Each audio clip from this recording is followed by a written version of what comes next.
Bonjour les amis et bienvenue dans ce nouveau tutoriel que nous allons présenter et qui sera consacré à la création de fichiers d'installation de votre application.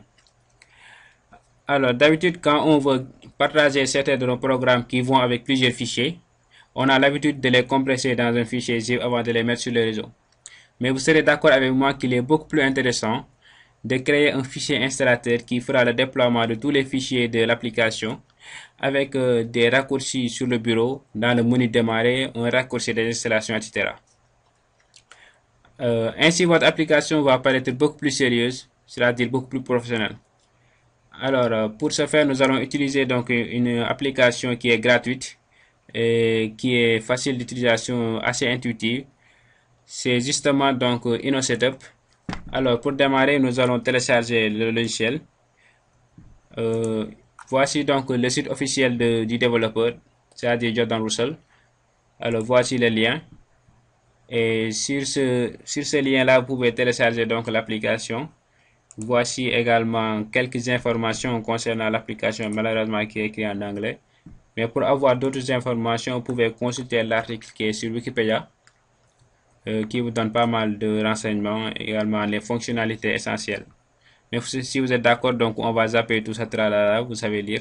Donc allez sur Wikipédia et vous allez avoir toutes les informations nécessaires.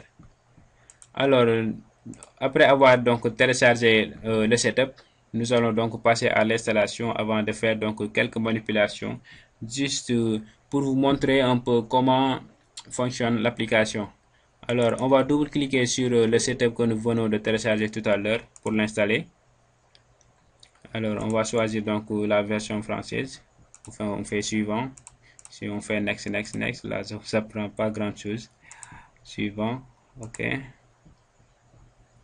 D'accord. On va créer une icône donc sur le bureau. On va installer. Donc, l'application n'est pas assez volumineuse. Donc, ça prend pas pour trop de temps pour l'installer. Et on va l'exécuter. Alors, voici donc l'interface d'InnoSetup. C'est la version 5.5.1, c'est la dernière version.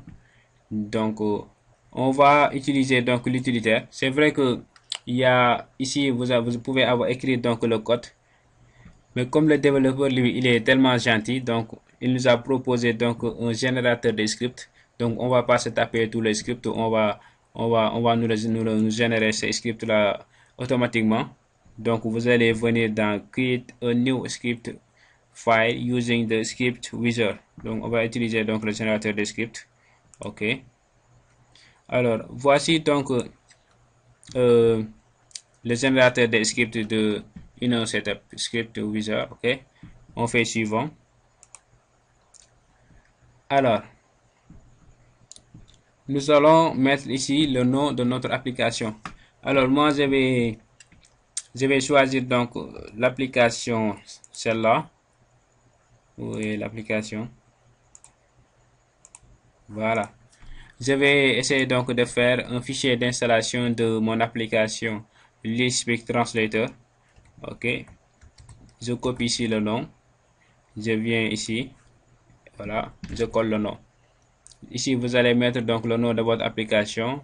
Ici, la version de l'application. Ici, pour moi, c'est la version 1.2. OK. Et vous allez mettre donc l'application publisher, c'est-à-dire celui qui va publier l'application, c'est-à-dire l'auteur. Alors ici, je mets mon nom. Également, le site web officiel donc du développeur ou bien de l'application. Ici, je mets mon blog.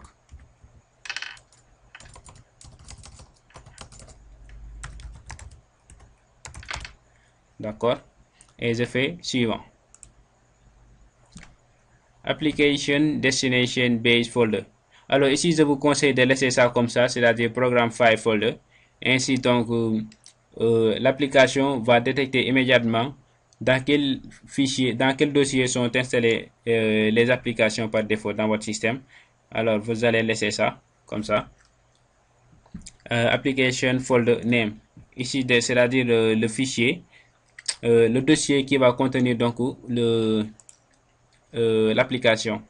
Vous pouvez laisser le nom comme ça l'utilisateur ne va pas trop se perdre. Donc moi je vais juste enlever ces traits d'union là. Allow user to change the application folder. Ici je vous conseille également de laisser cette case cochée. Comme ça l'utilisateur pourra indiquer lui-même dans quel dossier il va installer l'application. Et cette case là n'est pas tellement importante dans notre cas, parce que ça dit que l'application n'a pas besoin de fichiers, c'est-à-dire c'est genre d'application qui vient tout seul. Donc c'est un seul fichier. Donc on va faire suivant. Application main executable file. Ici vous allez indiquer le fichier exécutable de l'application. Alors moi, mon fichier exécutable se trouve ici. Voici donc le fichier exécutable. Donc vous avez copié le lien, c'est-à-dire le chemin. Ok. Et je mets l'exécutable. Sinon je viens exactement dans Browse. Ok. J'ouvre le dossier et je lui indique directement quel est le fichier exécutable. Ici on vous dit est-ce que vous pouvez permettre à l'utilisateur de démarrer automatiquement l'exécutable après l'installation. Oui, on va permettre ça. Ensuite, vous allez ajouter tous les fichiers qui sont nécessaires à votre application en cliquant sur Add Files.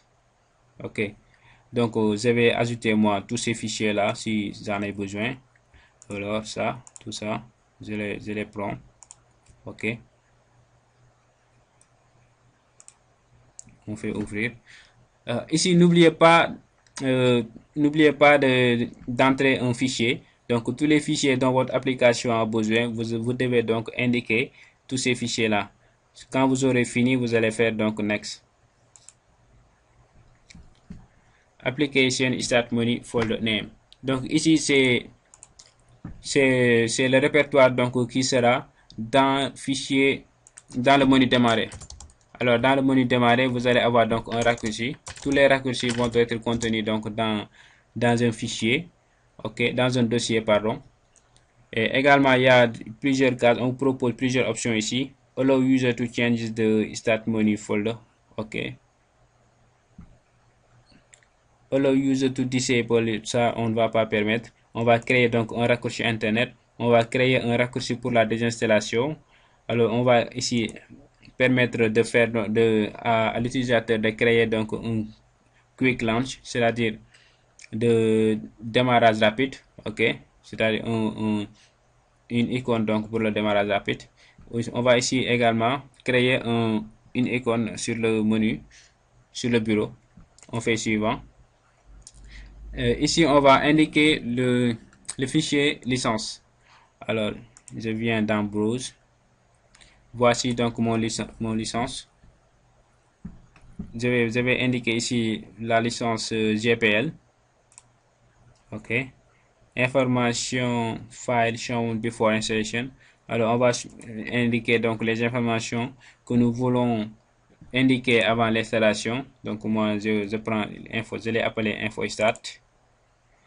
Mais après l'installation, je ne veux rien montrer. Si vous avez donc des choses à montrer, vous allez indiquer le fichier texte qui va avec. Alors, ici, on va choisir donc les langues d'installation. Vous pouvez avoir donc pas mal de langues. Hein. Vous pouvez sélectionner tout ou juste dans mon cas, je vais choisir anglais, français. Ok, je fais suivant. Custom Compile Folder. Et ici, quand vous allez donc choisir, quand vous choisissez donc un dossier, le setup sera mis dans ce dossier-là. Mais si vous laissez comme ça, donc le setup sera enregistré dans le même dossier que l'exécutable que vous avez indiqué. Alors ici, c'est-à-dire le nom que va porter donc le setup que vous allez créer, on va laisser ça comme ça. Et custom icon, on va indiquer l'icône que va avoir donc l'installateur.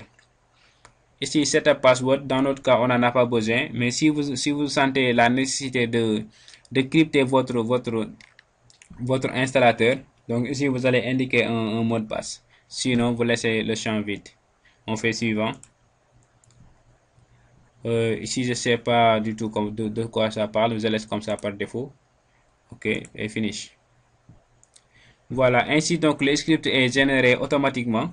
Vous pouvez venir ici et compiler et vous allez avoir donc votre installateur. Alors je fais oui pour compiler. Mais d'abord je vais enregistrer donc le script pour pouvoir faire des modifications plus tard. Ok, je vais l'appeler par exemple setup, disons setup project. Ok, et je vais enregistrer. Ainsi, la compilation a démarré. Vous pouvez voir ici que les fichiers sont en train d'être compressés. On attend un peu que ça finisse.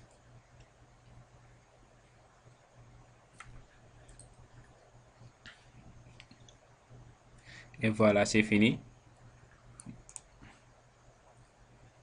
Alors, voici donc l'installateur que nous avons créé. Ça s'appelle Setup.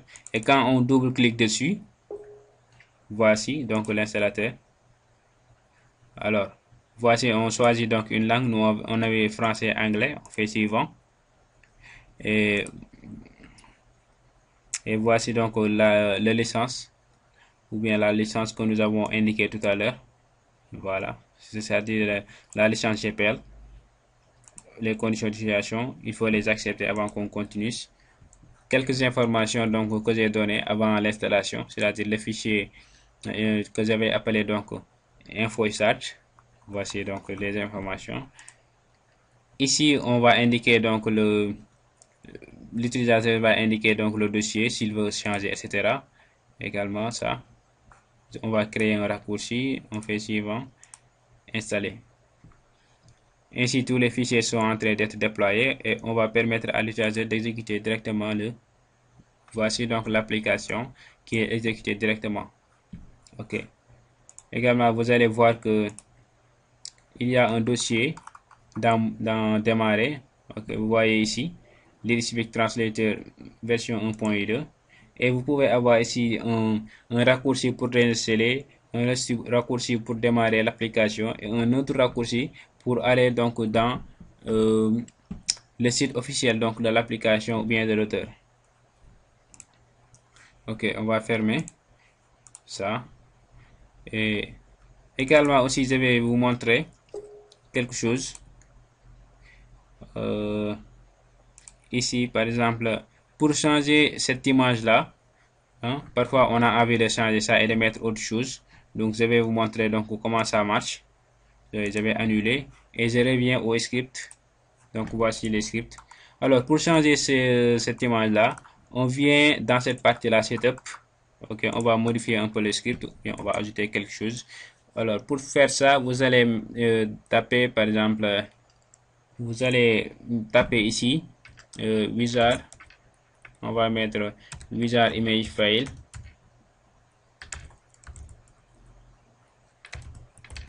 Ok, on fait égal et on lui indique le chemin. Ok.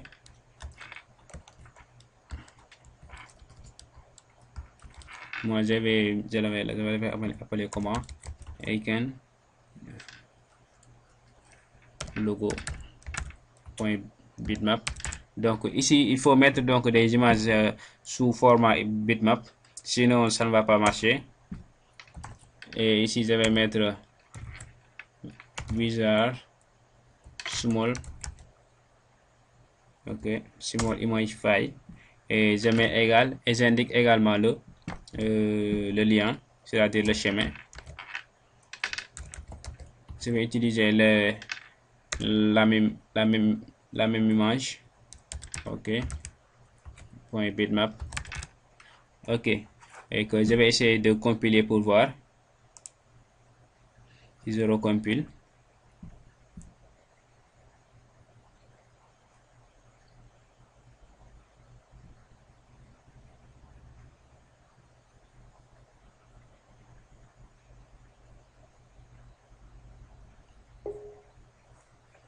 Ok, on choisit une langue. Alors ici, vous allez voir la différence. Tout à l'heure, j'avais une image qui disait rien du tout. Mais ici, maintenant, j'ai une image personnalisée. Alors ici, vous avez le logo de l'application. Ici, vous avez donc un autre logo également qui sera apparu ici. Si vous Aussi, vous pouvez changer la petite image qui s'appelle Wizard Small Image File. Sinon aussi, vous avez l'autre image qui est affichée ici. Voilà, maintenant on va essayer donc d'ouvrir le fichier où est installé donc l'application pour vous montrer que tous les fichiers ont été donc copiés. Voici donc programme file. Donc on l'a appelé comment? Voilà, LeetSpeak Translator. Alors ici vous voyez que tous les fichiers ont été donc copiés, même les screenshots que j'avais fait. Vous voyez ici les screenshots ont été bien pris. Ok. Également la licence JPL que j'avais inclus. Ok. Vous voyez, tous les fichiers sont pris en compte. Et je vais essayer donc de désinstaller l'application. Remarquez qu'il y a un raccourci de désinstallation qui est ici là. Donc on va désinstaller l'application. Ça nous dit voulez-vous vraiment désinstaller complètement. Et quand on désinstalle, vous voyez que tous les fichiers ont été enlevés de votre ordinateur, ce qui montre que c'est bien désinstallé. Ok. Alors voilà, je trouve que l'essentiel a été fait. Maintenant, pour aller beaucoup plus loin, vous pouvez donc venir sur le site et trouver d'autres informations. Ici, il y a la documentation. Vous venez ici sur le site et vous cliquez ici, documentation. Vous allez avoir donc pas mal d'informations.